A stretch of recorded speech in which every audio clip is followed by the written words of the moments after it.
celebrating everything that makes Central Illinois amazing. This is Living Well on WMBD. Good morning and welcome to Living Well. I hope your Monday is off to the right start. I'm your host, Reid, and on today's show, we'll tell you about how one woman had no idea she was pregnant. And later, we have our Make-A-Wish Monday back and in full swing to talk about I Spy a Wish team adventure. Cancer, seizures, and now sexual performance anxiety. A new study shows marijuana might help your libido. Kim Hutcherson breaks it down in this morning's Health Minute. Marijuana has been used to treat a variety of health issues, but can it also help out in the bedroom? Researchers are starting to think it might. A recent study by Stanford University researchers found men and women who used marijuana daily had about 20% more sex than their non-smoking peers. The drug is said to leave some users feeling relaxed, with increased pleasure and decreased pain, which can not only lead to increased arousal, but also make sex more enjoyable. One sex therapist says that weed's relaxing component can help relieve performance anxiety, while another noted that in women, THC, the component responsible for marijuana's high, targets a part of the brain associated with sexual arousal. The drug has been used as an aphrodisiac in many cultures for centuries. One note, researchers make it clear that weed is not a fix for sexual dysfunction. And the study says that some of pot's side effects, like paranoia, might even take away from the sexual experience.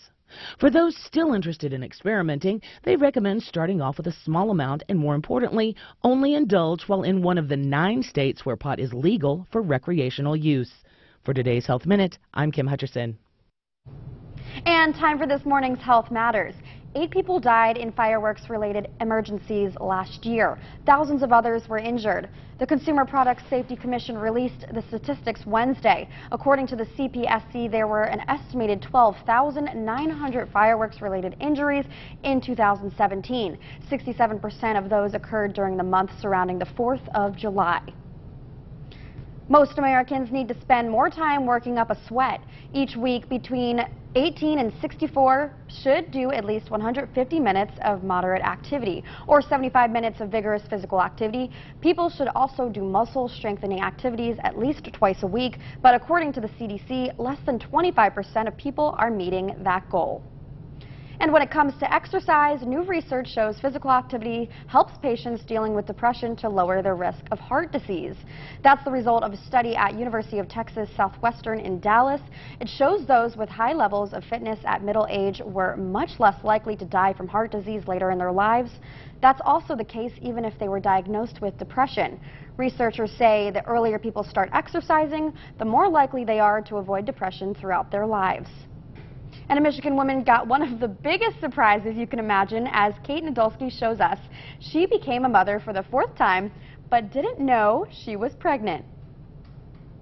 We had nothing to do this weekend. We were making other plans, and life made other plans for us. Life threw John and Kelly Yakich a huge curveball in the form of a beautiful baby boy. Kelly went into labor on Monday night. But here's the thing. The 41-year-old says she had no clue she was even pregnant. I woke up just not feeling good, like I had to go to the bathroom, and nothing out of the ordinary, and then all of a sudden had a big burst of pain. She went to the hospital, and doctors did an ultrasound. And there he was, the newest, most unexpected member of their family. Just 1 hour later, this healthy 6-pound, 4-ounce bundle of joy made his way into the world. Both parents are still trying to wrap their heads around all of it. I was turning in circles. I was just in shock. I didn't know what to say. So, how did this happen? Did you have like a bump or anything? No, not at all. I mean,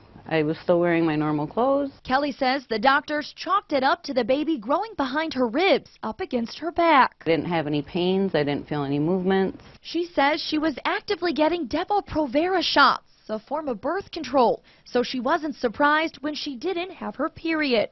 And to make matters even more bizarre, this isn't the first time something like this has happened to the mother of 4. Kelly gave birth to another son in 2013 at full term, just 3 weeks after finding out she was pregnant. And while it's safe to say this family has had their fair share of surprises over the last few years, they've welcomed them with open arms. Well, I think when God decides to reach down and touch your heart, then, I mean, just everything changes. And what a crazy but beautiful story that is. Coming up, we have the latest update on the Romaine lettuce recall. And we officially say bye-bye-bye to your beloved Toys R Us store.